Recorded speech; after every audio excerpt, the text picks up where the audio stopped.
උනන්දු වෙන්න.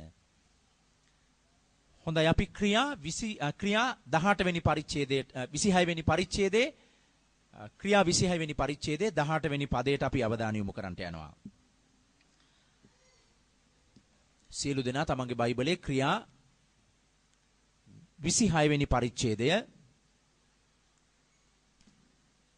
ඒ 26 වෙනි පරිච්ඡේදයේ 18 වෙනි පදය කෙරෙහි අපි අවධානය යොමු කරමු. දැන් අපිට පේනවා මේ ක්‍රියා 26 වෙනි පරිච්ඡේදයේ පාවුල්තුමා අග්‍රිපා රජ ඉදිරිපිට නඩු විභාගයක් අවස්ථාවේ සිටියා. පාවුල්තුමා ජේසුස් ක්‍රිස්තුස් වහන්සේගේ සුභාරංචියේ පණිවිඩය මිනිසයන්ට දීම නිසා පාවුල්තුමාව අවස්ථා කිහිපයකදී සිරගත කළා. මේ අවසාන අවස්ථාවක් අපි දකින්නේ පාවුල්තුමාව අග්‍රිපා රජ ඉදිරිපිටට අරගෙන ආවා. ඒ අග්‍රිපා රජ ඉදිරිපිටට අරගෙන ආවම රජතුමා ඔහුගෙන් යම් යම් ප්‍රශ්න ඇසුවා. පාවුල්තුමා රජතුමාට මොකද්ද මේ ඔහු කරගෙන යන්නේ කියන එක ගැන ඔහු පිළිතුරු දෙන්න පටන් ගත්තා. පාවුල්තුමා මේ අග්‍රිපා රජ ඉදිරිපිට පිළිතුරු දීමේ ඒ පිළිතුරු තුල අපිට දකින්න පුළුවන් ක්‍රිස්තියානි ජීවිතය සහ ක්‍රිස්තියානි සේවය කියන්නේ මොකක්ද කියලා. දැන් අද තියෙන ප්‍රශ්නයක් තමයි මිනිස්සුන්ට ක්‍රිස්තියානි ජීවිතය කියන්නේ මොකක්ද? ක්‍රිස්තියානි සේවය කියන්නේ මොකක්ද කියලා බොහොම අපැහැදිලි. සමහර අයට වමනාවෙන්ම අපැහැදිලි, සමහරක් අයට ඇත්ත වශයෙන්ම අපැහැදිලි. දැන් අපි කියමු මේ 26 වෙනි පරිච්ඡේදයේ 18 වෙනි පදය. ක්‍රියා 26 18 වෙනි පදය.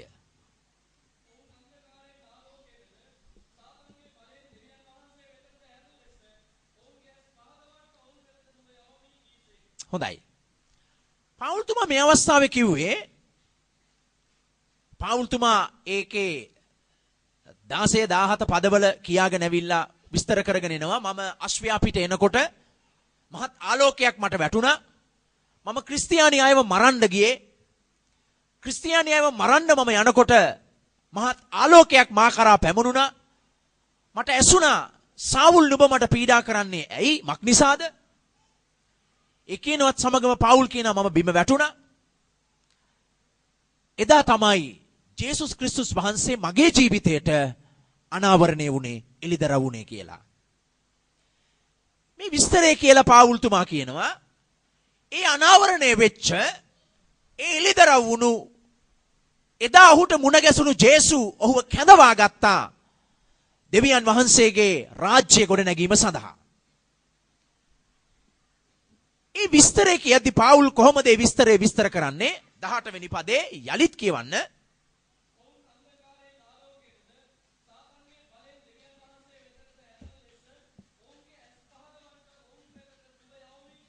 දැන් පාවුල්තුමා කියනවා දෙවියන් වහන්සේ පාවුල්තුමාව යැවුවා කියලා යම් කැඳවීමක් දීලා යම් කාර්යයක් ඉෂ්ට කරන්න. මේ ඉෂ්ට කරන්න යන කාර්යය තුල පාවුල්තුමා විස්තර කරන ආකාරයට කිතුණු ජීවිතයත් කිතුණු සේවයත් සඳහන් වෙලා තියෙනවා. කොහොමද මෙතන කියන්නේ? 18 වෙනි පදේ කියනවා දෙවියන් වහන්සේ ඔහුව අන්‍ය ජාතීන් අතරට යවවලු මිනිස්යාව අන්ධකාරයෙන් ආලෝකයේ වෙත ගෙන ඒම සඳහා. පළවෙනි කාරණය. පාවුල් කියනවා දෙවියන් වහන්සේ පාවුල්ව යවුවා කියලා මිනිස්යාව අන්ධකාරයෙන් ආලෝකයේ වෙත ගෙන ඒම සඳහා. දැන් මොකද්ද මේ පාවුල්තුමා විස්තර කරන මිනිස්යාව අන්ධකාරයෙන් ආලෝකයට ගෙනීම? දැන් මෙතන ක්‍රිස්තියානි ජීවිතය කියන්නේ මොකක්ද කියලා තේරුම් යනවා. පාවුල් කියනවා අන්ධකාරයෙන් මිනිස්යාව ආලෝකයේ වෙතට පැමිණෙන්න අවශ්‍යයි කියලා. ඒ උදෙසායි දෙවියන් වහන්සේ පාවුල්ව යවලා තියෙන්නේ කියලා. දැන් කියනවා පාවුල් අන්ධකාරයෙන් ආලෝකයට. බයිබලයේ අන්ධකාරය පිළිබඳව පරණ ගිවිසුමේ සිටම අලුත් ගිවිසුම දක්වා විවිධ විස්තරාත්මකව විවිධ ආකාරවලින් විස්තර කරමින් සඳහන් කරලා තියෙනවා අන්ධකාරය පිළිබඳව, අඳුර පිළිබඳව. දැන් පවුල් කියන්නේ මේ අන්ධකාරයෙන් ආලෝකයේ වෙතට ගෙනෙන පිණිස තමයි දෙවියන් වහන්සේ මාව යවා තිබෙන්නේ කියලයි. දැන් මොකද්ද අන්ධකාරය? බයිබලයේ මේ පිළිබඳව බොහෝ දීර්ඝ විස්තරයන් කරනවා විවිධ ස්ථානවල. මේ අන්ධකාරය තමයි අපි සාමාන්‍යයෙන් විස්තර කළොත් අන්ධකාරය කියන්නේ ආලෝකය නොමැති තැන. අඳුර කියලා කියන්නේ ආලෝකයක් නැතිවීම. මේක ඔබට තේරුණා නේද? අඳුර කියන්නේ එතන ආලෝකයක් නැහැ. ආලෝකයක් නැති හැම තැනක්ම ආලෝකේ නැති හැම තැනක්ම අන්ධකාරය. අන්ධකාරය කියලා කියන්නේ මොකද්ද? ආලෝකය නොමැති සෑම තැනක්ම අන්ධකාරය. මොකද්ද අන්ධකාරය කියන්නේ?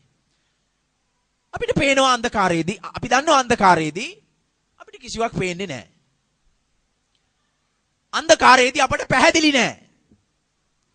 අපට පැහැදිලිව යමක් දැක ගන්න පුළුවන් කමක් නැහැ. මෙවැනි විස්තරයක් අපට අන්ධකාරය ගැන දැන් කියන්න පුළුවන්.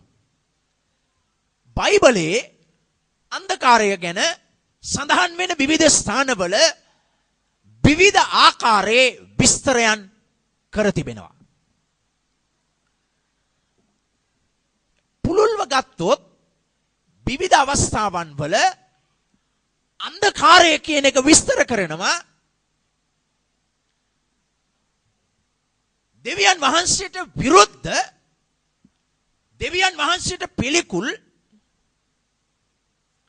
ජීවිතයක්, දෙවියන් වහන්සේට විරුද්ධ සමාජයක් විස්තර කරන්න අන්ධකාරය කියන වචනය, අඳුර කියන වචනය පාවිච්චි කරලා තියෙනවා බයිබලයේ.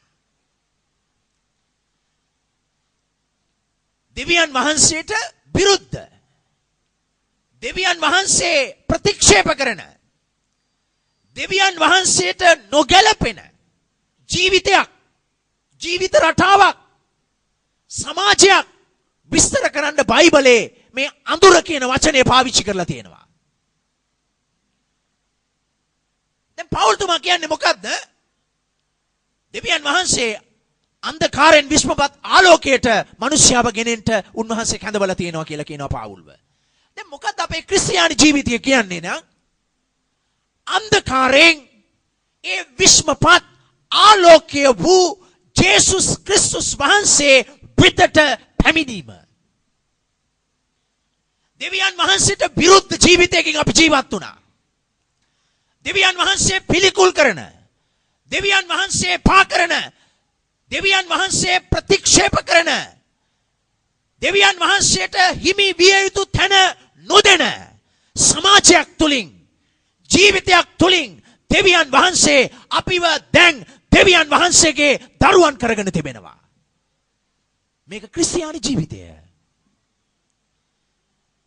අද බොහෝ මිනිසයන් අන්ධකාරයේ ජීවත් වෙනවා. මිනිසයාට ඇස් දෙක තිබෙනවා බලන්න. මිනිසයාගේ සිත තිබෙනවා, මනස තිබෙනවා කල්පනා කරන්න. මිනිසුන්ට ඇවිදින්න පුළුවන් කකුල් දෙකක් තිබෙනවා. අල්ලලා බලන්න පුළුවන්, ස්පර්ශ කරන්න පුළුවන් දෑත් සම මිනිසයා ගාව තියෙනවා. නමුත් මිනිසයා දෙවියන් වහන්සේ ජීවමාන එකම මෙවුම්කාර ගැලවුම්කාර දෙවියන් වහන්සේ බව නොදැන නොදැක ජීවත් වෙන ලෝකයක තමයි අද අපි ජීවත් වෙමින් සිටින්නේ. අපිත් වරක් යම් ආකාරයෙන් අන්ධකාරයේ ජීවත් වුණා. දෙවියන් වහන්සේට විරුද්ධ ජීවිත රටාවකින්. දෙවියන් වහන්සේට විරුද්ධයි කියලා එක පේන්නේ නැහැ. දෙවියන් වහන්සේ මේ දේ පිළිකුල් කරනවා කියලා අපට දැක ගන්න පුළුවන් කමක් නැහැ. අර දරුවන් තාප්පේ උඩ නගිනවා. සබත් පාසල් ගුරුවරු ළමයිව යවන්න.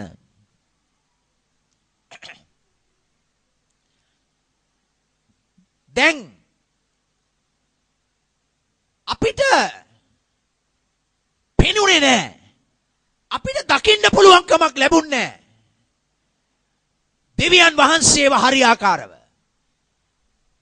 දෙවියන් වහන්සේට විරුද්ධ ජීවිතයකින් තමයි අපි ජීවත් වෙමින් හිටියේ. අපිට දෙවියන් වහන්සේ කියන්නේ අපි කොච්චර අන්ධද කියනවනම් අපිටත් කලක් දෙවියන් වහන්සේ කියන්නේ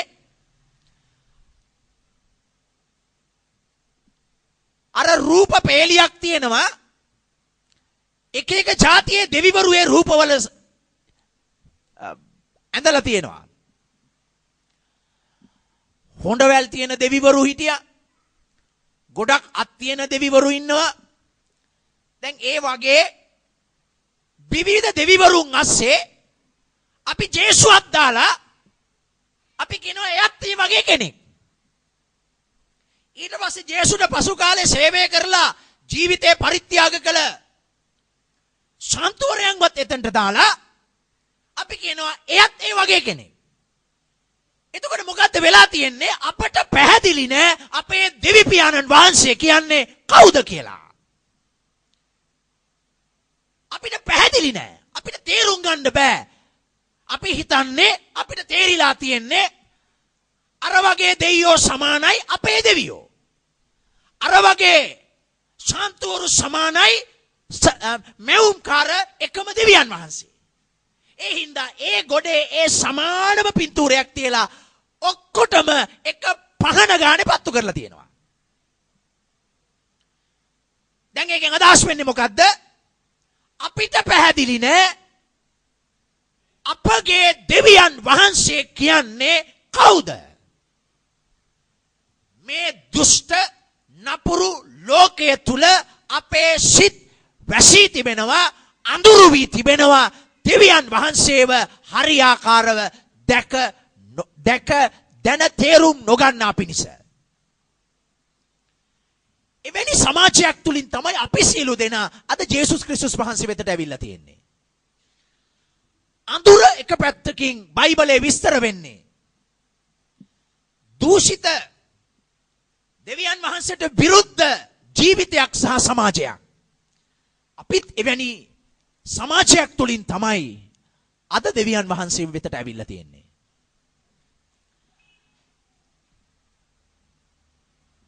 ඒ වගේම බයිබලයේ තවත් සමහර තැන්වල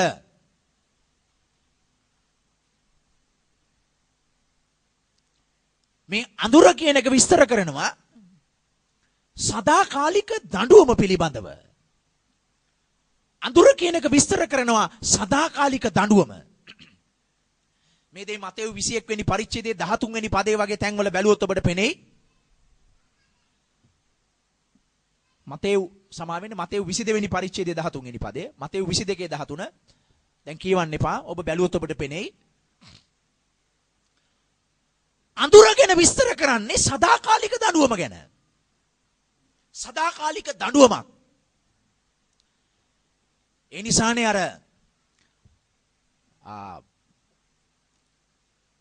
මොකද්ද? මලවුන්ගේ ප්‍රාර්ථනාවන් වල තියෙන්නේ මොනවද තියෙන්නේ? අඳුර ගැන තියෙනව නේද? කොහොමද කියන්නේ? මලවුන්ගේ ප්‍රාර්ථනාවේ තියෙනවා අර කටු උරව්ගිනි ජ්වාල වලින් ඉවසිය නොහැකි සීතලෙන් නිත්‍ය කාංසාවෙන් තව මොනවද? අඳුර ගැන තියෙනව නේද? මොකක්ද ඒ කියන්නේ? බ්‍රාන්තික කළුවරය. ඒක කියන්නත් අමාරුයි. ඊටමත් ගැඹුරු භයානක කළුවරක් ගැන කතා කරනවා. මේ මොනවද මේ කතා කරන්නේ? මොනවද මේ ප්‍රාර්ථනාවන් වල පවා කියන්නේ? ඒකෙන් ගලවන්න කියලා කියනවා. ඔවුන් ගලවා ස්වාමී. එවැනි භයංකර කළුවරෙන් ඔවුන් ගලවා ස්වාමී. මොකද්ද මේ කියන්නේ? මේ අඳුර ගැන කතා කරන්නේ විනිශ්චය ගැන. දෙවියන් වහන්සේගේ සදාකාල දඬුවම ගැන කළුවර විස්තර කරනවා. අන්ධකාරය විස්තර කරනවා බයිබලයේ. ඒ වගේම අපි ඊළඟට යන අනිත් ඒවට ඒ වගේම මේ කළුවර ගැන අන්ධකාරය ගැන විස්තර කරනවා බයිබලයේ.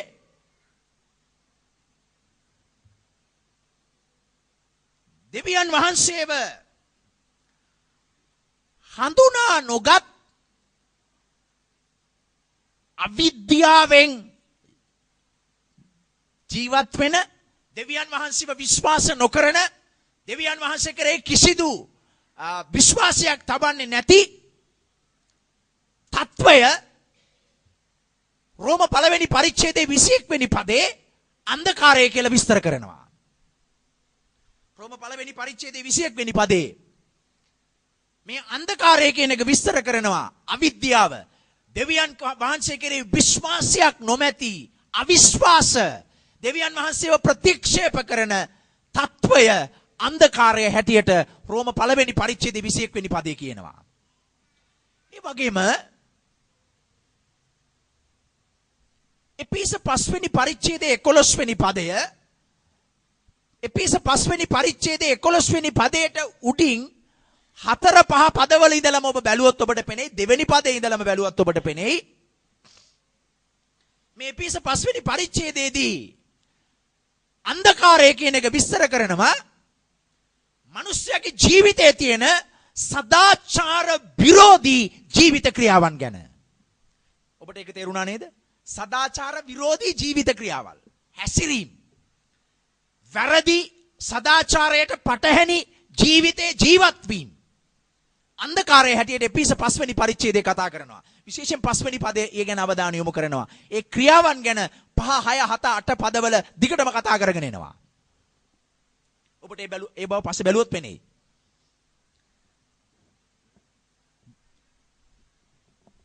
මේ වගේ අපිට පේනවා දැන් පාවුල්තුමා කියන්නේ ක්‍රියා 26:18 දෙවියන් වහන්සේ ඔහුව කැඳවලා තියනවලු මිනිස්යාව අන්ධකාරයෙන් ආලෝකයේ වෙතට ගෙනෙන්න. දැන් අපිත් කලක් මෙවැනි සදාකාලික දෙවියන් වහන්සේගේ විනිශ්චයට දඬුවමට නියම වෙච්ච සදාචාර විරෝධී දෙවියන් වහන්සේට විරුද්ධ පිළිකුල් ජීවිතයකින් දෙවියන් වහන්සේව විශ්වාස නොකරන දෙවියන් වහන්සේට හිමි විය යුතු ගෞරවය නොදී අපිත් අපේ ජීවිත අන්ධකාරයෙන් වසාගෙන සිටිය කාලයක්. කුමක්ද සිදු වුනේ? කවුරු හරි අපට ජේසු ගැන කතා කිරීම නිසා කවුරු හෝ අපි ඉදිරියට ඇවිල්ලා ජේසුගේ ප්‍රේමය, ජේසුගේ වචනේ සත්‍යතාවය ප්‍රකාශ කළ නිසා අපිත් අන්ධකාරයෙන් අපි ආලෝකයේ වෙතට පැමිණියා. දැන් පාවුල් කියනවා අන්ධකාරයෙන් ආලෝකයේ වෙතට. අන්ධකාරය කියන්නේ මොකද්ද? ආලෝකය කියන්නේ මොකද්ද දැන්? බයිබලයේ යොහන් 8 වෙනි පරිච්ඡේදයේ 12 වෙනි පදේ ජේසුස් වහන්සේ කිව්වා මම ලෝකයේ ආලෝකයයි කියලා. දැන් පාවුල් කියනවා මම අන්ධකාරයෙන් ආලෝකයේ වෙතට මිනිස්යාව දිනා ගන්න පිණිස මාව දෙවියන් වහන්සේ ආලේප කළා කියලා. දැන් මොකද්ද ක්‍රිස්තියානි ජීවිතය කියන්නේ? මෙවැනි අන්ධකාරයෙන් ආලෝකයේ වෙතට පැමිණීම. කවුද ආලෝකය? යොහන් 8:12 කියනවා මම ලෝකේ ආලෝකය. මා අනුගාමී වන්නා අන්ධකාරයේ නොහැසිර ජීවනේ ආලෝකයට පැමිණෙන්නේය. මොකද්ද ක්‍රිස්තියානි ජීවිතය කියන්නේ?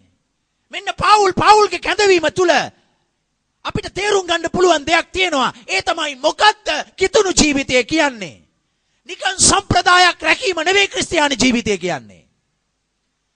ක්‍රිස්තියානි ජීවිතය කියන්නේ යම්කිසි ආගමක්, යම්කිසි සභාවක ඒකේ සමාජිකත්වය ගැනීම නෙවෙයි ක්‍රිස්තියානි ජීවිතය කියන්නේ. ක්‍රිස්තියානි ජීවිතය කියන්නේ අන්ධකාරයෙන් දෙවියන් වහන්සේට විරුද්ධ ජීවිතෙන් සමාජයෙන් දෙවියන් වහන්සේ පිළිකුල් කරන දෙයින් දෙවියන් වහන්සේ ගැන අපැහැදිලිතාවෙන් නිදහස් වී ජේසුස් ක්‍රිස්තුස් වහන්සේ තුලට පැමිණීමයි ක්‍රිස්තියානි ජීවිතය කියන්නේ. ක්‍රිස්තියානි ජීවිතය කියන්නේ පල්ලියකට යන එක නෙවෙයි. ක්‍රිස්තියානි ජීවිතය කියන්නේ නිකම්ම බයිබලය කියවන එක නෙවෙයි ක්‍රිස්තියානි ජීවිතය කියන්නේ. මොකද්ද ක්‍රිස්තියානි ජීවිතය කියන්නේ? මිනිසයා ඉන්න අන්ධකාරයෙන්, මිනිසයා ඉන්න අපැහැදිලි දෙවියන් වහන්සේව තේරුම් ගත නොහැකි තත්වෙන්, මිනිසයා ඉන්න දෙවියන් වහන්සේට විරුද්ධ පිළිකුල් දෙවියන් වහන්සේ අනුමත නොකරන ජීවිතෙන් සමාජයෙන් ජේසුස් ක්‍රිස්තුස් වහන්සේ වෙතට පැමිණීමයි කිතුණු ජීවිතය කියන්නේ. එතකොට ක්‍රිස්තියානි සේවය කියන්නේ මොකද්ද? ක්‍රිස්තියානි සේවය කියන්නේ මොකද්ද? කිතුණු සේවය කියන්නේ ඒ අන්ධකාරයේ සිටින මිනිස්යාව ඒ ආලෝකය වෙත ගෙන ඒමයි ක්‍රිස්තියානි සේවය කියන්නේ. හලෙලූයා. ක්‍රිස්තියානි ජීවිතය කියන්නේ මොකද්ද? ඒ අඳුරින් අපි ආලෝකයේ වෙතට පැමිණීම. දැන් ප්‍රේමවන්ත සහෝදර සහෝදරී, මේක ඔබ අසන්ට ඕන ඔබෙන්. කොතරම් දුරට මා දැන් අන්ධකාරයෙන් සැබෑ ආලෝකය වූ ජේසුස් වහන්සේ වෙතට මං ළඟා වෙලා තියෙනවද? කොච්චර දුරට දෙවියන් වහන්සේට විරුද්ධ ඒ ජීවිතෙන් මං එළියට ඇවිල්ලා තියෙනවද? දෙවියන් වහන්සේ අනුමත කරන්නේ නැති, දෙවියන් වහන්සේට පිළිකුල් කරන ඒ පාපිෂ්ඨ පෞකාර ඒ සමාජයේ දේවලින් මම නිදහස් වෙලා මම ජේසුව හරියාකාරව අඳුනගෙන තියෙනවද? මේක අපි එකිනෙක කෙනා අපි විභාග කරලා බලන්න ඕන අපේ ජීවිතේ. සමහර විට අපි කිතුණු කියලා අපි ආවල් පල්ලියට යන්නේ. අපි එදා කාලේ ඉඳලා ඉන්න ක්‍රිස්තියානි අය, අපි තමයි එකම හොඳම සභාව ක්‍රිස්තියානි අය කියලා අපි බොහොම ආඩම්බරෙන් උද්දාමෙන් කතා කරනවා. නමුත් තවමත් අන්ධකාරයේ ජීවත් වෙමින් බෙල්ලේ කුරුසේ තියෙනවා, කනෙත් කුරුසේ තියෙනවා, බිත්තියෙත් ගාගෙන තියෙනවා, තමන්ගේ ක්‍රිස්තියානි නම පල්ලියේ ලියාගෙන තියෙනවා. නමුත් තාමත් අන්ධකාරයේ ජීවත් වෙලා උජාරුවට කියනවා අපි ක්‍රිස්තියානි අය කියලා. අන්ධකාරයෙන් ආලෝකයේ වෙතට පැමිණීමයි ක්‍රිස්තියානි ජීවිතය කියන්නේ. මොකද්ද අන්ධකාරය? දෙවියන් වහන්සේට විරුද්ධ, දෙවියන් වහන්සේගේ විනිශ්චයෙන් නිදහස්ව ජේසුස් ක්‍රිස්තුස් වහන්සේ වෙතට පැමිණීමයි. ඔබ සෝදිසි කර බලන්න ඕන. මම පල්ලියාවට මම තාම අන්ධකාර ජීවිතයට අයිති ක්‍රියාවන් වල මම පැටලෙමින් ජීවත් වෙනවද? ඒ බීමත්කමේ, ඒ සූදුවේ, ඒ දෙවියන් වහන්සේ පිළිකුල් කරන පාපේ අපවිත්‍රකමේ මම තවමත් ඇලි ගැලි ජීවිතය ගෙනියනවද? එහෙම නැත්නම් මට පේනවද දැන් මේක නෙවෙයි දෙවියන් වහන්සේ අනුමත කරන්නේ? මේක අන්ධකාරය. මේකේ පැටලෙනවා. මේකේ තව දුර ගියොත් මමත් මගේ පවුලත් මගේ දරුවනුත් විනාශ වෙන්න පුළුවන්. බයිබලයේ කියනවා සොරා එන්නේ සොරකම් කරන්ට, මරන්ට, විනාශ කරන්ට. යක්ෂය ගැන බයිබලයේ කියන්නේ එහෙමයි. ඒ අන්ධකාරය තුල අපි ජීවත් වෙනවද? පල්ලි ඇවිල්ලත්.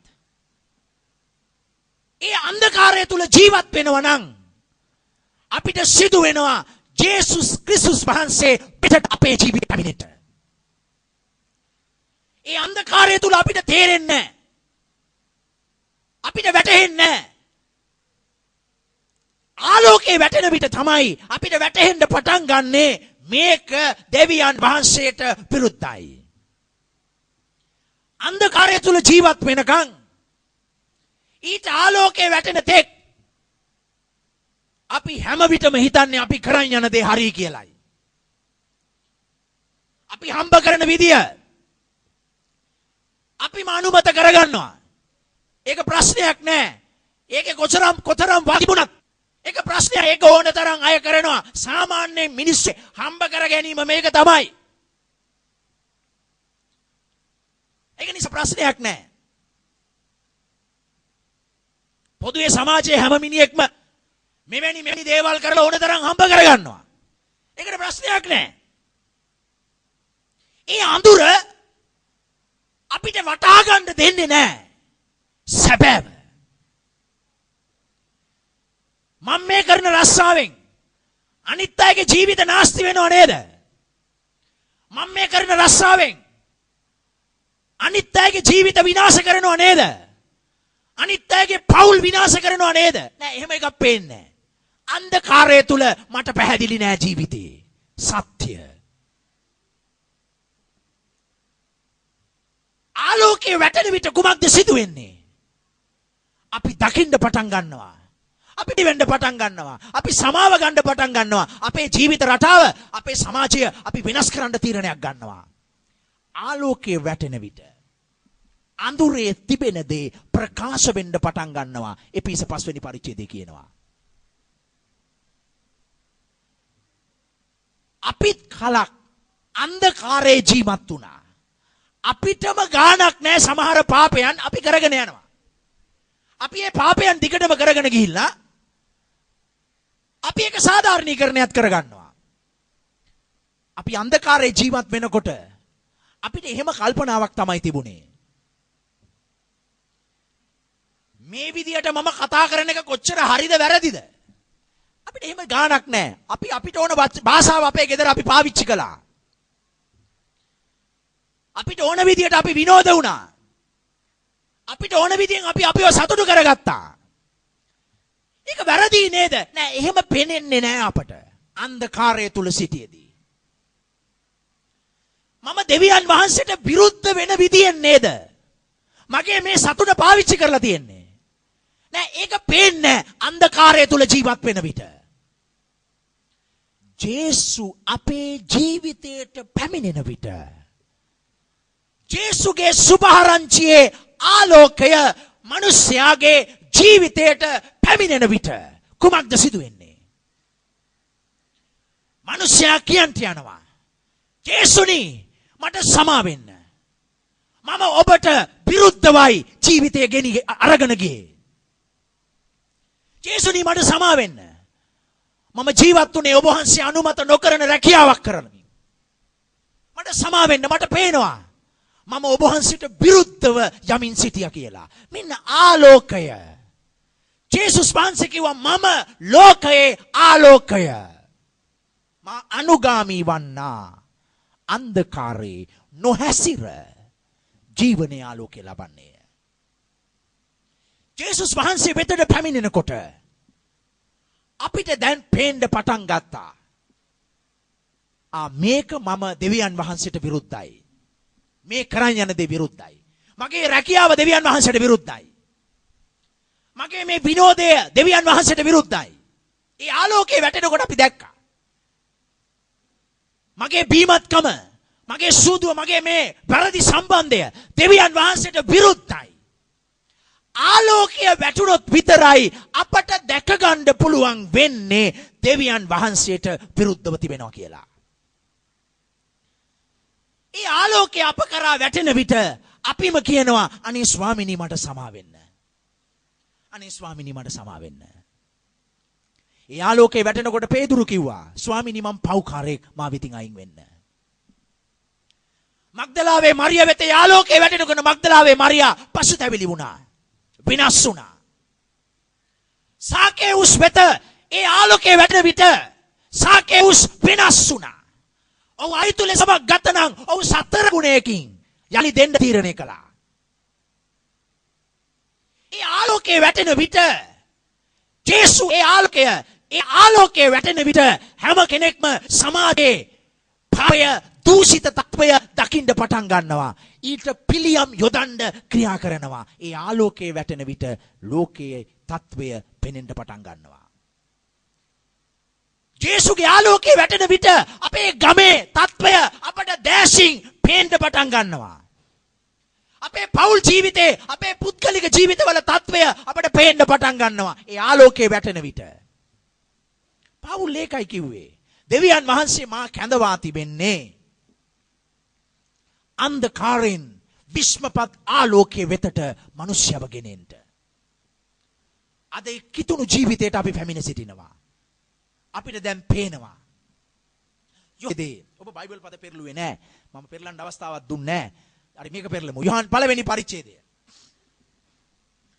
යොහන් පළවෙනි පරිච්ඡේදය ඔබට පේනවා.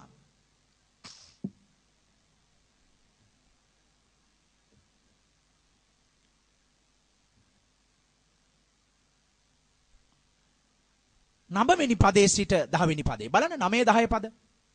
යොහන් පළවෙනි පරිච්ඡේදයේ මේ ආලෝකය ගැන කියනවා. දැන් අපි බලමින් ඉන්නේ අන්ධකාරය සහ ආලෝකය කියන කොටස තුලයි අපි ඉන්නේ. අන්ධකාරය සහ ආලෝකය කියන පළවෙනි කාරණාව තුලයි අපි රැඳී සිටින්නේ. එයින් අපි දැන් ආලෝකය කියන එක ගැන කල්පනා කරනවා. යොහන් පළවෙනි පරිච්ඡේදයේ 9 10 පද දෙක. ශබ්දනගා කියවනවද යම් කෙනෙක්? කියවන කෙනා කවුරු හෝ හයියෙන් කියවන්න වෙනවා.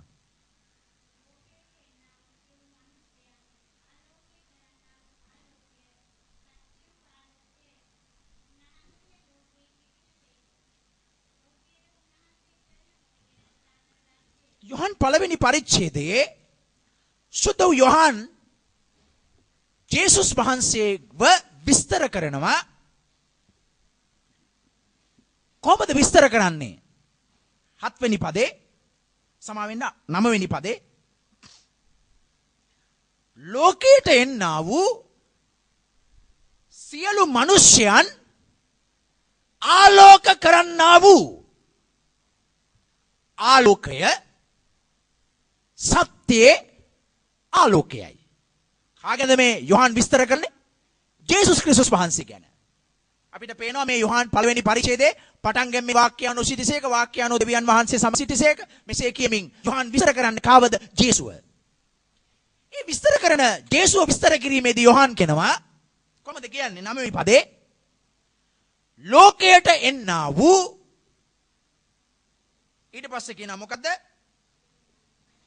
ඒ ලෝකේ සියලු මිනිස්යන් ආලෝක කරන්නා වූ. හරි නේද?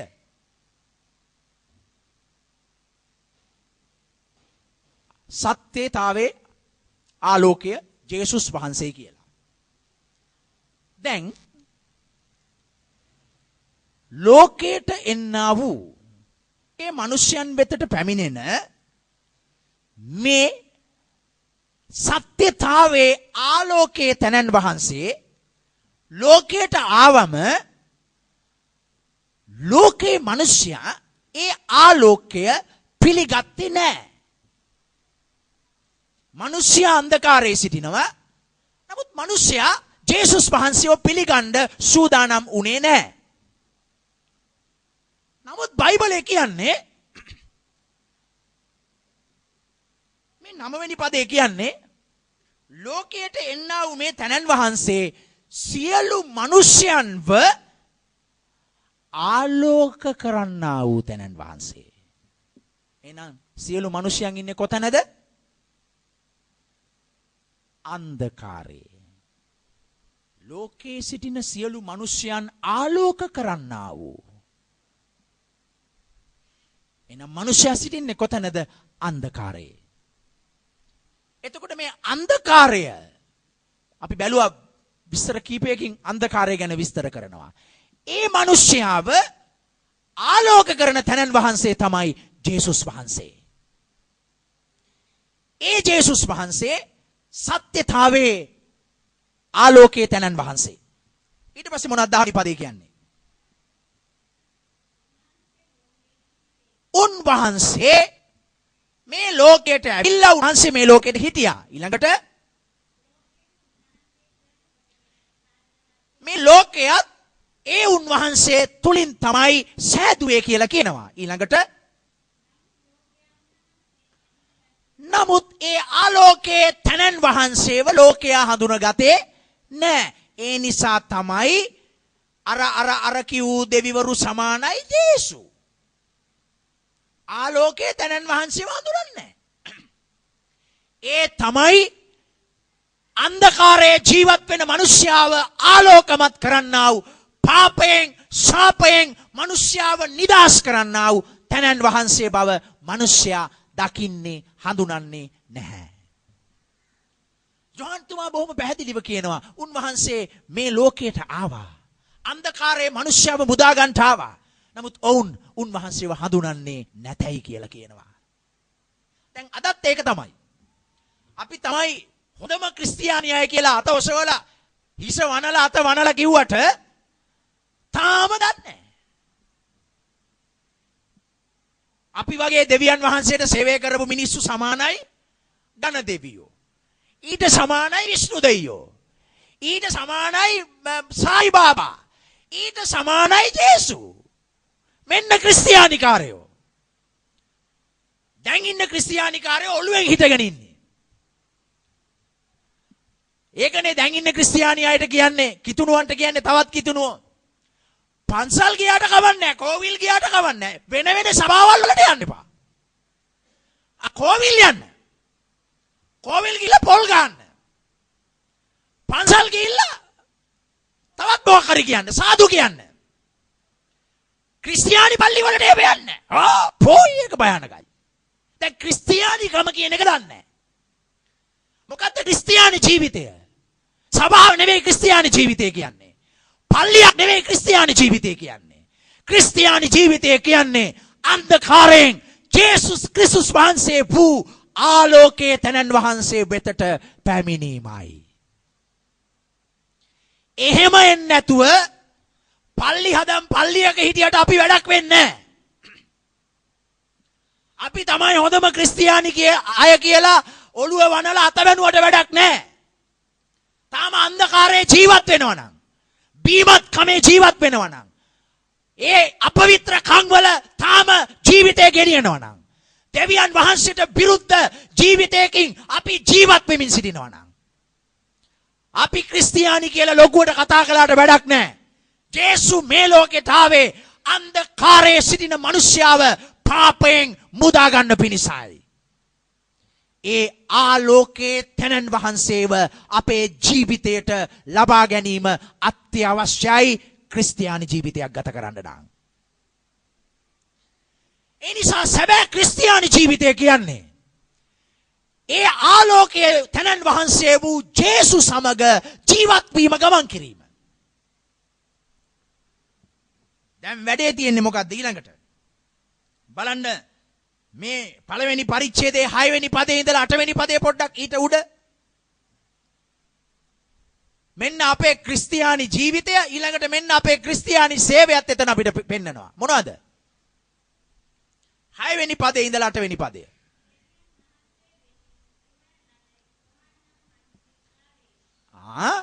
දෙවියන් වහන්සේ එවපු යොහාන් නම් මිනිසෙක්. මේ කියන යොහාන් ස්නාවක ජුවාම්. දැන් මේ පොත ලියන්නේ ජේසුගේ ගෝලයා වෙච්ච යොහාන් තමයි පොත ලියන්නේ. එයා ලියනවා ස්නාවක ජුවාම් ගැනත්. දෙවියන් වහන්සේ වෙතින් මිනිසෙක් ආවා. ඔහු යොහාන්. හරි ඊළඟට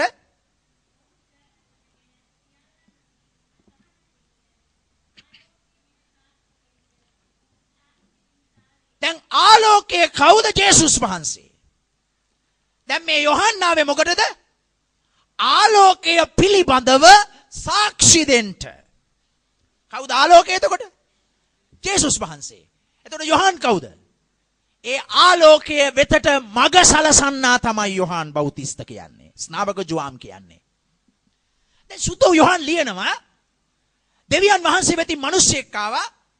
ඒ මිනිසයා ආවේ ආලෝකය ගැන සාක්ෂි දෙන්න.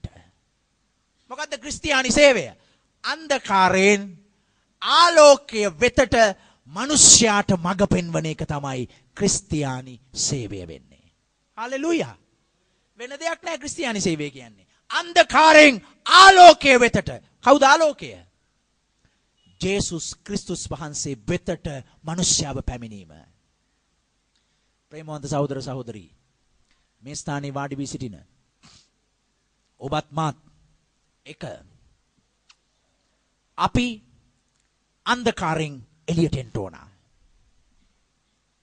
ඊළඟට අන්ධකාරයේ සිටින අයව ආලෝකයේ වෙතට අපි නිදහස් කරන්න ඕන. දෙවියන් වහන්සේ මේ ගමේ මේ රටේ අපිව තැබුවේ ඒකටයි කියලා මා විශ්වාස කරනවා බොහෝ ලෙස. දෙවියන් වහන්සේ අපිව අන්ධකාරයෙන් ආලෝකයට ගෙනාවා. අපි අන්ධකාරයේ විනාශ වෙන්න ගිය ශනගක්. ඒ ආලෝකයේ වෙතට උන්වහන්සේ අපිව අද ගෙනත් තියෙනවා. උන්වහන්සේ අපිව ගෙනත් තියෙන්නේ තවත් අන්ධකාරයේ සිටින මිනිස්යාව ආලෝකයේ වෙතට නිදහස් කරන පිණිසයි. මේක තමයි ක්‍රිස්තියානි සේවය. දැන් ඔබ පළවෙනි කාරණාව හොඳින් අවධානයට ගන්න. දැන් ඔබට ජේසුස් ක්‍රිස්තුස් වහන්සේ ඔබේ ජීවිතය තුළට ඇවිල්ලා උන්වහන්සේ ආලෝකයේ තැනන් වහන්සේ ලෙස ඔබ තුළ සිටින නිසා දැන් ඔබ තුළ ආලෝකයක් වැටෙනවා. ඒ ආලෝකයේ වැටෙන නිසා ඔබට මෙන්න මෙහෙම පේනවා. කොහොමද පේන්නේ? මෙන්න මේ විදියට. අනේ ස්වාමිනී මට තේරෙනවා ඒක වැරදි කියලා. ස්වාමිනී මට පේනවා මං ඒකට අත තියෙන එක වැරදි කියලා. මං ඊ දේ ගැනීම ඔබ වහන්සේ අනුමත කරන්නේ නැහැ කියලා මට පේනවා. මං යන්න යන මේ ගමන ඔබ වහන්සේ අකමැති දෙයක් කියලා මට පේනවා. ඒ මොකද්ද? ආලෝකයට ආවම මොකද්ද වෙන්නේ? දැන් පේනවා. දැන් දකින්න පුළුවන්. දැන් හැඟෙනවා හොඳට. ඒ නිසා දැන් ක්‍රිස්තියානි අපි අර අන්ධකාරයේ පැටලි ඒකෙම ඉන්නේ නැහැ. දැන් අපි එක පැත්තකින් කියනවා අනේ ස්වාමිනී මට සමා වෙන්න. ඒ මාර්ගය වැරදි. අනේ ස්වාමිනී ඒ විදියට මගේ නිවසේ මං ජීවත් වෙන එක වැරදි. මට සමා වෙන්න. මගේ දරුවන් සමග මෙලෙස ජීවත් වෙන විදිය වැරදි. මගේ රැකියාව තුල මා මේ විදියට කටයුතු කිරීම ඔබ වහන්සේට විරුද්ධයි. ඔබ අනුමත කරන්නේ. මට ඒක පේනවා. ඇයි? මම අන්ධකාරයෙන් ආලෝකයේ තනන් වහන්සේට ජීවිතේ බාර දීලා තියෙන නිසා දැන් මට ඒ දේ හොඳින් දකින්න පුළුවන්. හොඳින් තේරුම් ගන්න වටහා ගන්න හැකියාවක් තියෙනවා. ඒ නිසා මං කියනවා ස්වාමිනී මට සමාව දෙන්න. ස්වාමිනී මට සමාව දෙන්න. දැන් මම ආලෝකයේ වෙතට ඇවිත් තියෙන නිසා මට කියන්න පුළුවන් කමක් තියෙනවා. අනේ ස්වාමිනී මට සමාව වෙන්න. ඒක වැරදි. මට පේනවා ඒක. ඒක ඔබ වහන්සේ අනුමත කරන්නේ නැහැ. දැන් පාවුල්තුමා කතා කරන ක්‍රියා 26:18 ගැන හොඳට බලන්න. ඒක පාවුල්තුමා කියන්නේ අන්ධකාරයෙන් ආලෝකයට මිනිසයන්ටත් තෝන. ඒක දෙවෙනි කාරණේ මොකද්ද? සාතන්ගේ බලයෙන් දෙවියන් වහන්සේ වෙතටත් එන්න ඕන. පළවෙනි කාරණය දැන් අපි බැලුවා අන්ධකාරයෙන් ආලෝකයට. දැන් අන්ධකාරය මොකද්ද? අන්ධකාරය කියන්නේ මොන වගේ තත්වයක්ද අපි බැලුවා. ඊළඟට අපි බැලුවා මේ අන්ධකාරය ගැන කතා කරනකොට ආලෝකය ගැන අපි කතා නොකරම බෑ. කවුද ආලෝකය? ජේසුස් වහන්සේ කිව්වා මමයි ලෝකේ ආලෝකය. මෙන්න ජේසුස් වහන්සේ ගැන අපි කතා කළා. දැන් එතකොට අපිට පේනවා ක්‍රිස්තියානි ජීවිතය කියන්නේ මොකද්ද කියලා ඒ පළවෙනි කාරණාවට අනුව. මොකද්ද පළවෙනි කාරණාවට අනුව ක්‍රිස්තියානි ජීවිතය කියන්නේ? අන්ධකාරයේ සිටින මිනිසයා ජේසුස් ක්‍රිස්තුස් වහන්සේ වෙතට පැමිණීම තමයි ක්‍රිස්තියානි ජීවිතය කියන්නේ. හරි නේද? දැන් ක්‍රිස්තියානි සේවය කියන්නේ මොකද්ද? ඒ පළවෙනි කාරණාවට අනුවම ක්‍රිස්තියානි සේවය කියන්නේ මොකද්ද? අන්ධකාරයේ සිටින මිනිසයාව ආලෝකයේ වෙත නිදහස් කර ගැනීම තමයි ක්‍රිස්තියානි සේවය කියන්නේ. හරි නේද? හලෝ? හොඳයි. දැන් දෙවෙනි කාරණාව අපි බලනවා. ක්‍රියා 26:18. ක්‍රියා 26:18 මෙන්න දෙවෙනි කාරණාවේ කියන්නේ මොකද්ද? පළවෙනි කාරණාව අන්ධකාරයෙන් ආලෝකයට. මෙන්න දෙවෙනි කාරණාව සාතන්ගේ බලයෙන් දෙවියන් වහන්සේ වෙතට. මේක තමයි දෙවෙනි කාරණාව. මොකද්ද මේ දෙවෙනි කාරණාවේ තියෙන්නේ? සාතන්ගේ බලයෙන් දෙවියන් වහන්සේ වෙතට එන්න ඕන. දැන් මෙන්න මේ ප්‍රශ්නය අපි ජය ගන්න අවශ්‍යයි. මොකද්ද ප්‍රශ්නය? කිතුණු අපිටත් සමහර විට මේ ප්‍රශ්නේ බලපානවා විවිධ පැති වලින්.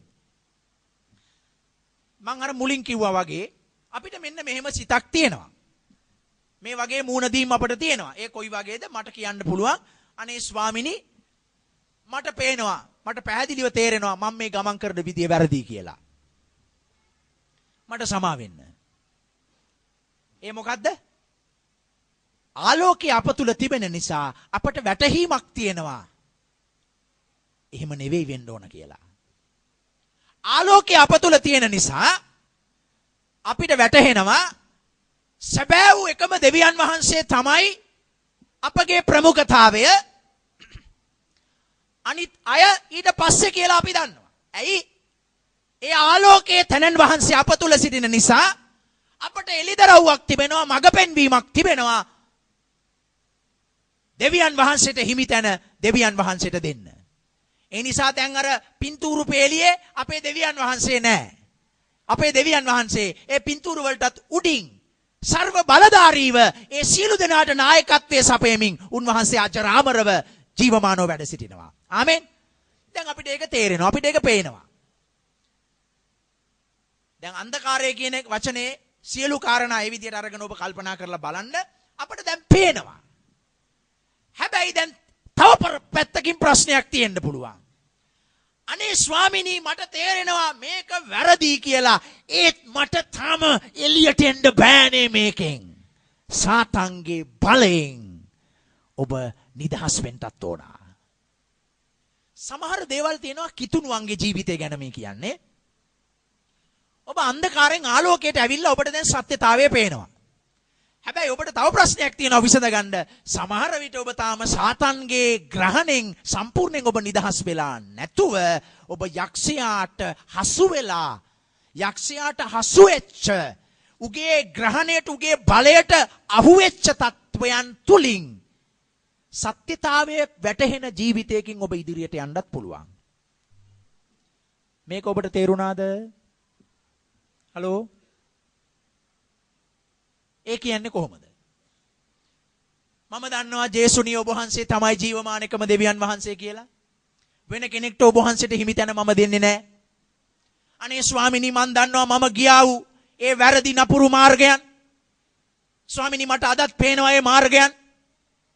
එහෙම කියන ඔබ ඒ මාර්ගයේ ඉදිරියට ගිහිල්ලා ඔබේ අතපය වෙවුලනවා. ආයේ ඔබ අදිනවා එතනට. ඔබව නිරන්තරව යලි යලිත් ඒ තත්වයට වැටෙමින් තමයි ඔබ ඉදිරියට එන්නේ. ආලෝකය නිසා ඔබට දැන් තේරෙනවා, ඔබට වැටහෙනවා, ඔබට ආත්මික එළිදරව්වක් දැක්මක් තියෙනවා.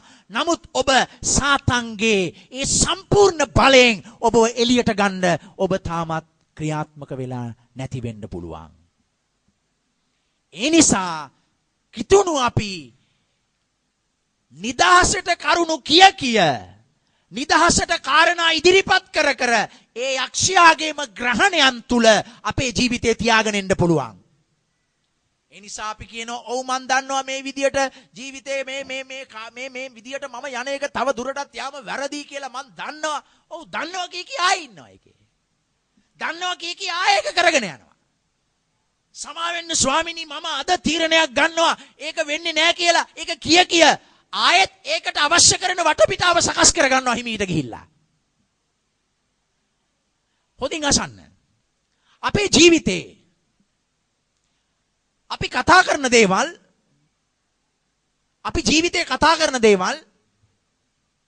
වැඩි කාලයක් යන්න ඉස්සෙල්ලා අපේ ක්‍රියාවන් බවට පත් වෙනවා.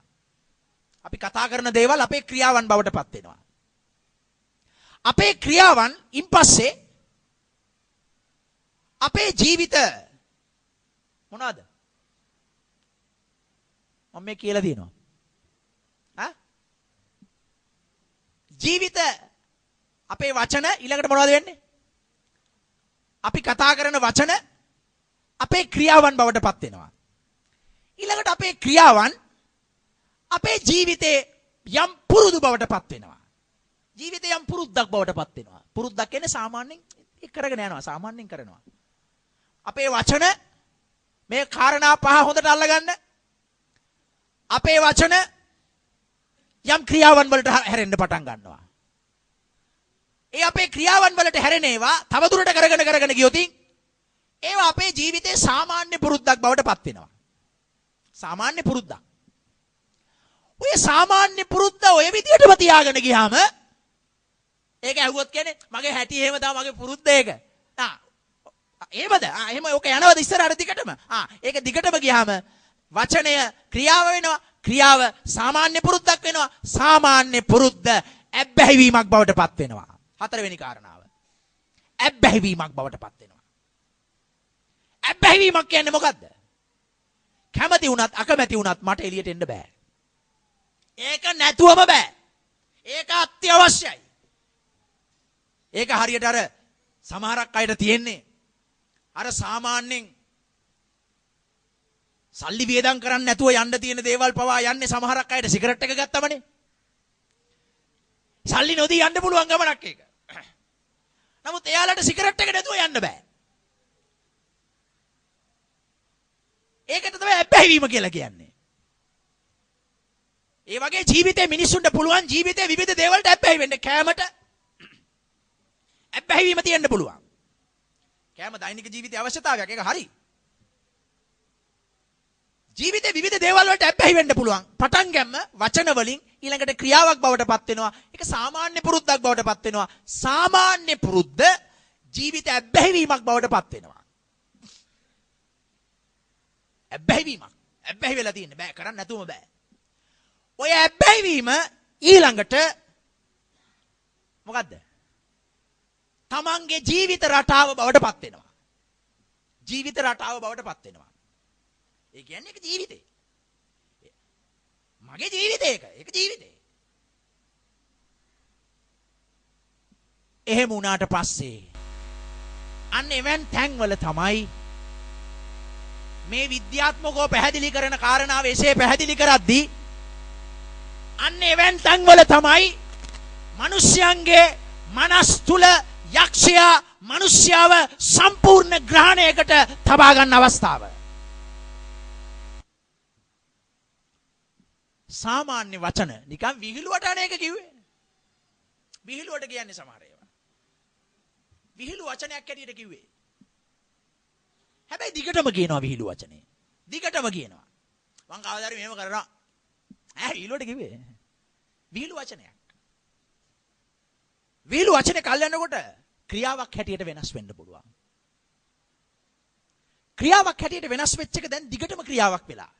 සාමාන්‍යයෙන් ඒක කරනවා කරගෙන යනවා ක්‍රියාව. ඒ සාමාන්‍යයෙන් කරගෙන යන ක්‍රියාව දැන් ජීවිතේ එක පැත්තකින් ජීවිතේ කොටසක් වෙලා ජීවිතේ පුරුද්දක් වෙලා. ඒක ජීවිතේ පුරුද්දක් හැටියට කරනවා. දැන් ඔබ ජීවිත පුරුද්දක්නේ දත් මදින එක. ජීවිතේ පුරුද්දක් අවශ්‍යතාවයක් පුරුද්දක්. උදේ නැගිටපු ගමන් එතනට යනවා. අරගෙන ඇබ්බැහි වෙලා නැහනේ. දැන් ඇබ්බැහි වෙලා නෙවෙයි. දැන් ඔබ දත් මදින්නේ ඇබ්බැහි වෙලා නෙවෙයිනේ. ජීවිත පුරුද්දක්.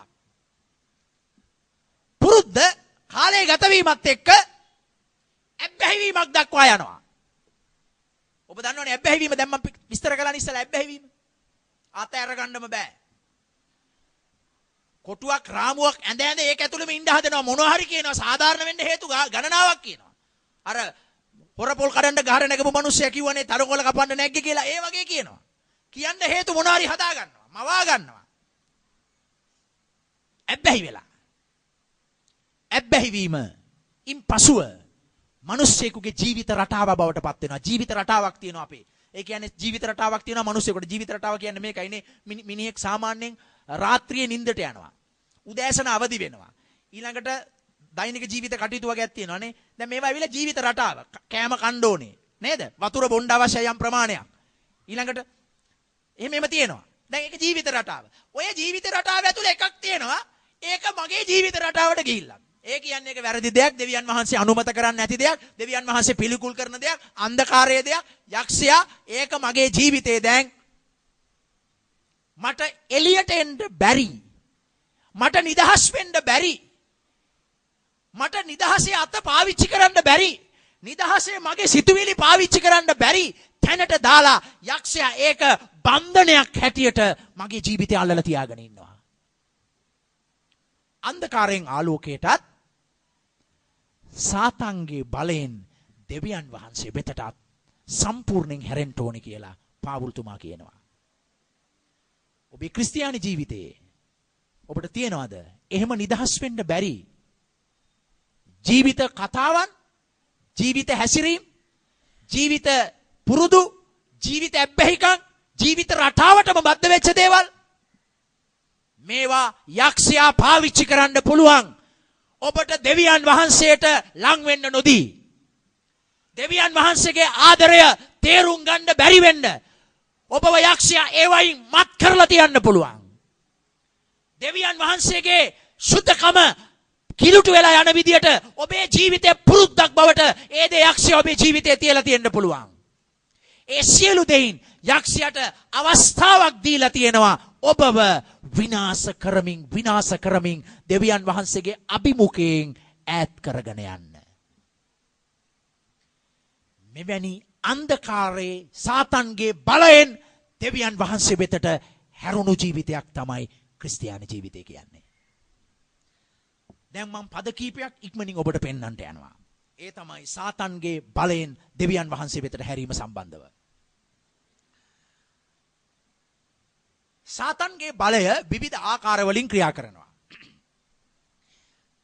මේ පද කියවන්න එපා, ලියා ගන්න. මම පදවල තියෙන දේ කියන්නම්, ඒ පරිච්ඡේදය මොකද්ද තියෙන්නේ කියලා. දැන් කාලය අපිට බොම ටිකයි තියෙන නිසා. මාක් 5 වෙනි පරිච්ඡේදයේ ඔබට පෙනෙයි 17 වෙනි පදේ ඉඳලා බැලුවොත් ගදරීන රටේ යක්ෂාත්මයක් ආවේශ වූ මිනිසෙක් ගැන. එයා ගල් වලින් කපා ගනිමින් සොහොන් මිනි පිට්ටනි වල ජීවත් වෙමින් අස්වාභාවික ජීවිතයකින් ඔහු ජීවත් වුණා. මේ ගදරීනේ යක්ෂාත්මය ආවේශ වූ මිනිසයාගේ ජීවිතය යක්ෂයෙක් වැසී තිබුණා ආත්මයක් හැටියට. ඔහුගේ ඇඟේ අසුද්ධාත්මයක් හිටියා. ඒ කියන්නේ අසුද්ධ ආත්මයක් වැසිලා තිබුණා උට. වැහිලා තිබුණා. ජේසුව දැක්කම ඔහු කෑ ගහන්න පටන් ගත්තා. ජේසු ඔහුගේ ඇඟේ හිටපු අසුද්ධාත්මය ඉවත් කෙරුවා. යම්මයි ඉන්න පුළුවන් අසුද්ධාත්මයකින් පීඩා විඳින අය. එහෙම අය අපේ මේ සේවය අපිට ඕන තරම් හම්බෙලා තියෙනවා. අසුද්ධාත්ම වලින් වැහිලා ඉන්න අය. ඔබ යාඥා කරන්න ගියාම, සුභාරංචිය දෙන්න ගියාම, ඔබ විවිධ ස්ථානවල සේවය කරන්න ගියාම ඔබට දැක ගන්න පුළුවන්කම ලැබෙයි එවැනි අසුද්ධ ආත්මයකින් වැසුණු මිනිසෙකුගේ ජීවිතය. සාතන්ගේ බලයෙන් දෙවියන් වහන්සේ වෙතට මිනිස්යව නිදහස් කරන්න අවශ්‍යයි. ඒක එක දෙයක්. තව දෙයක් ඔබට දකින්න පුළුවන් ලූක් 13 වෙනි පරිච්ඡේදයේ 10 වෙනි පදයේ සිට 16 වෙනි පදයේ දක්වා බැලුවොත් ඔබට පෙනෙයි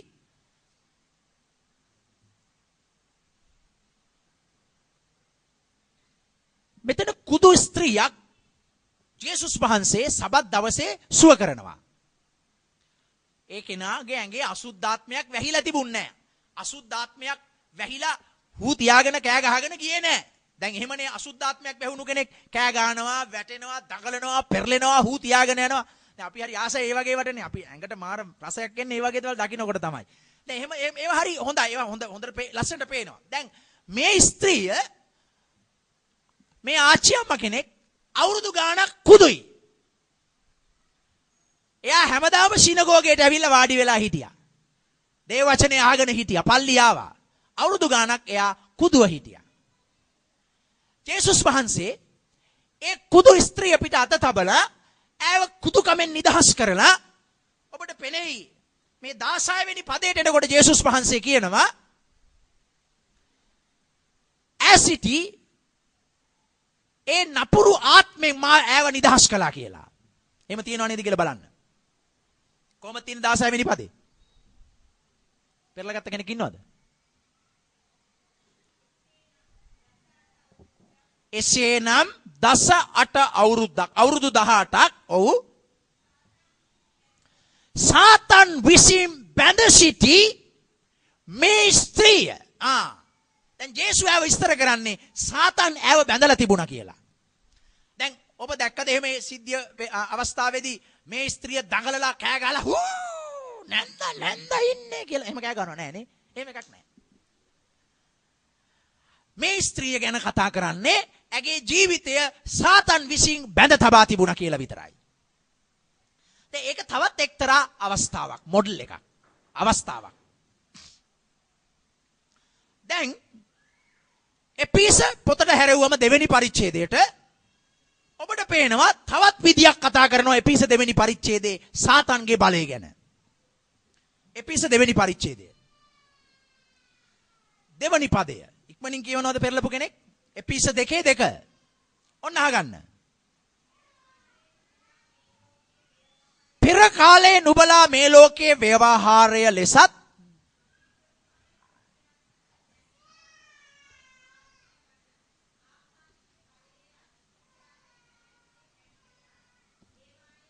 දැන් ආකාශයේ බලයේ අධිපතියා කවුද මේ?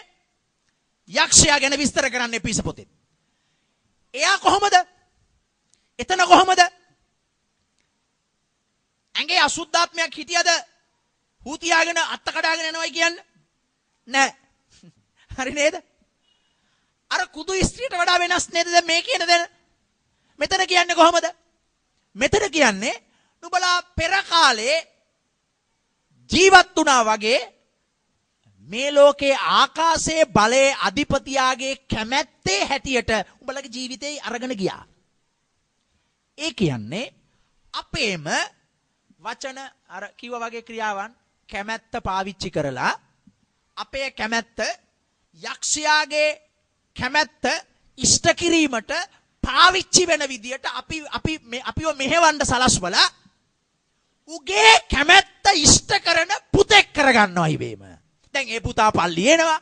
ඒ පුතාගේ අතේ බයිබලේ තියෙනවා. ඒ පුතා හාලෙලූයා කියනවා. ඒ පුතා හොඳට ඉන්නවා. හැබැයි ඒ පුතාගේ ජීවිතේ යක්ෂයාගේ කැමැත්ත ඉෂ්ට කරගන්න විදියට සාතන් ඔහුට බලපෑම් කරමින් සිටිනවා. ආකාශයේ බලයේ අධිපතියාගේ කැමැත්ත කරන පිණිස අපේ කැමැත්ත පාවිච්චි කරන ජීවිතයකට ඇවිල්ලා.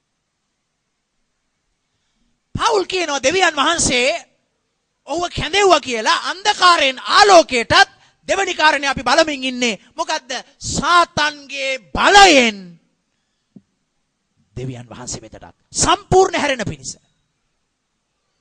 දැන් මේ සියලු තැන් වලින් දැන් මෙතන ඉන්නවද කවුරුත්? මෙතන ඉන්න බෑ. එහෙම කෙනෙක් ඉන්නවනම් ඔබ සැබෑ ක්‍රිස්තියානි ජීවිතයට ඇවිල්ලා නැහැ. ඔබේ ඇඟේ අසුද්ධාත්මයක් වැහිලා ඔබට ඉන්න බෑ මේ ස්ථානේ.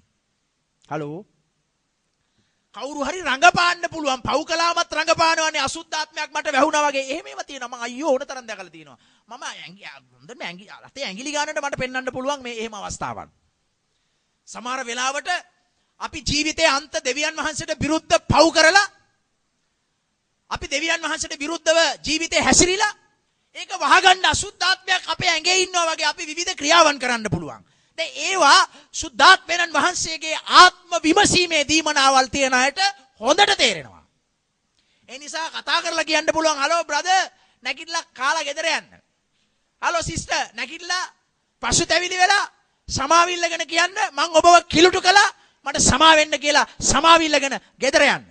බොරු කරන්න එපා. එහෙම කියන්න හැකියාවක් තියෙනවා ආත්ම විමසීමේ දීමනාව ඇත්තා වූ අයට.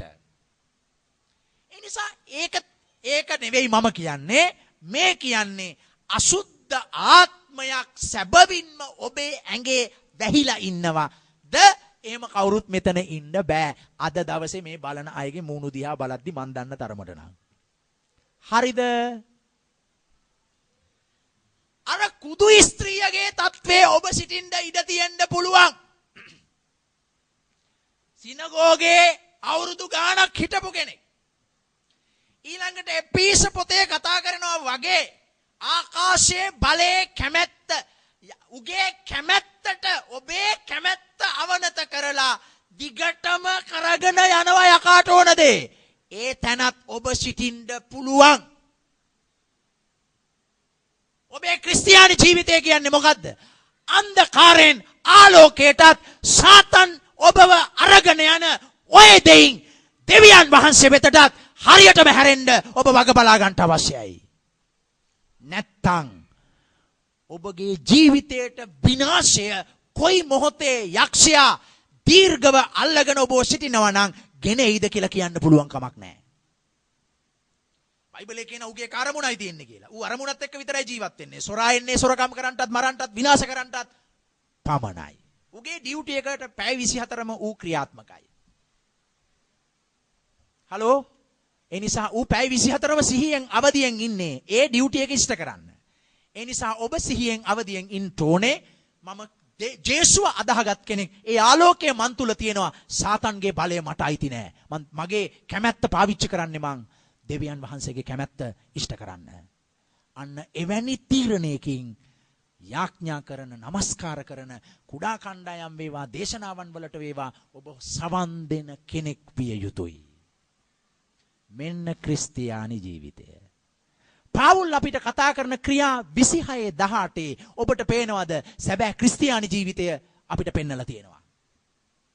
අන්ධකාරයෙන් ආලෝකයට, සාතන්ගේ ග්‍රහණයෙන්, සාතන්ගේ ආධිපත්‍යයෙන්, සාතන්ගේ අවශ්‍යතාවෙන් කැමැත්තෙන් එළියට ආපු මිනිසෙක් වීම දෙවියන් වහන්සේ වෙතට. ඒ තත්වයට ඔබ එන්න ඔබේ තනි පුද්ගලික දැනුමෙන්, ඔබේ මානසික ශක්තියෙන්, ඔබේ බලපුලුවන්කාරකමින් ඔබට මට එළියට එන්න බෑ. ඒ නිසා එපිස 6:10 ඉඳලා කියනවා ස්වාමින් වහන්සේගේ ශක්තියේ බලවත්කමේ බලවත් වෙන්න. එපිස 6:10 කියනවා ස්වාමින් වහන්සේගේ ශක්තියේ බලවත්කමේ බලවත් වෙන්න. යක්ෂයාගේ උපායවලට විරුද්ධව සිටින්න පුළුවන් කියලා. යක්ෂයාගේ සාතන්ගේ බලයෙන් අපිට එළියට එන්න බැරි වෙයි. ස්වාමින් වහන්සේ තුල උන්වහන්සේගේ ශක්තියෙන් අපි බල ගැන්නුනේ නැත්තම් කොහොමද ඒක වෙන්නේ? කොහොමද වෙන්නේ ඒක? කොහොමද ස්වාමින් වහන්සේගේ ශක්තිය බලවත්කමින් බලවත් වෙන්නේ යක්ෂයට විරුද්ධ වෙලා ඉන්න නම්? පළවෙනි දේ තමයි. පළවෙනි දේ. ප්‍රධාන පළවෙනි දේ කියලා 1 2 නම්බර්ස් දාන්න එපා. මූලික දෙයක් තමයි. ඔබ හැම විටම ඔබේ කැමැත්ත දෙවියන් වහන්සේගේ කැමැත්තට යටත් කරන්න කැමැති ආත්මයක් තියාගන්න. ස්වාමීනි මම ඕන වෙලාවක ලෑස්ති ඔබ වහන්සේ කියන දේ කරන්න. ඒ සිත තියාගන්න ඉස්සල්ලා. ඒ සිත තියාගන්න. ස්වාමීනි මම ඕන වෙලාවක ලෑස්ති. ඔබ වහන්සේ මට කියනවා නම් මේක අතාරින්න කියලා මම අතාරිනවා. මම ඒකට කැමති වෙනවා ස්වාමීනි. ඔබ හැබැයි ඒකත් එක්ක පොරබදන්න පුළුවන්. හැබැයි කැමති සිතක් ඔබට තියෙනවනේ ස්වාමීනි මම කැමති එක කරන්න. මම ඕනම තීරණයක් ගන්න කැමති ඒ වෙනුවෙන්. ඔබ වහන්සේ කියනවා නම් ඒ සිත ඉස්සල්ලා ඔබ ගාව තියාගන්න. ඊළඟට අනිත් ඒවා කරන්න. මොකද්ද? සම්ප්‍රදායිනික දේවල්. හොඳට යාඥා කරන්න. යාඥාවෙන් දෙවියන් වහන්සේට ලං වෙන්න. දේව වචනයට සම්පූර්ණයෙන් ඔබගේ අවධානය යොමු කරමින් කියන්නේ ස්වාමීනි මට කතා කරන්න. මට මඟ පෙන්වන්න. මගේ ජීවිතේ ගෙනියන්න ඔබ වහන්සේ. දේව වචනයත් එක්ක ඔබ ගනුදෙනු කරන්න. নমස්කාරයෙන් දෙවියන් වහන්සේත් එක්ක කාලය ගත කරන්න. එවිට මොකද වෙන්නේ? ස්වාමින් වහන්සේ තුල උන්වහන්සේගේ ශක්තියෙන් ඔබ බලවත් වෙන්න පටන් ගන්නවා. එවිට ඔබට වෙන්නේ මොනවද දන්නවද? ඔබට හැකියාව තියෙනවා සාතන්ගේ බලය පරාජය කරමින් නිදහස් දරුවෙක් බවට පත් වෙන්න. ඒ නිසා ක්‍රිස්තියානි ජීවිතය කියන්නේ අන්ධකාරයෙන් ආලෝකයටත් සාතන්ගේ බලයෙන් දෙවියන් වහන්සේ වෙතටත් හැරුණා වූ ජීවිතයක්. අවසානදී හැරීම අනිත් අය කියනවා වගේ හරියටම හරි ක්‍රිස්තියානිකාරයෝ අනිත් අයව හරවන අය. හරියටම හරි. කොයිද තියෙන්නේ? හරවන අය. මොනවට හරවන අයද?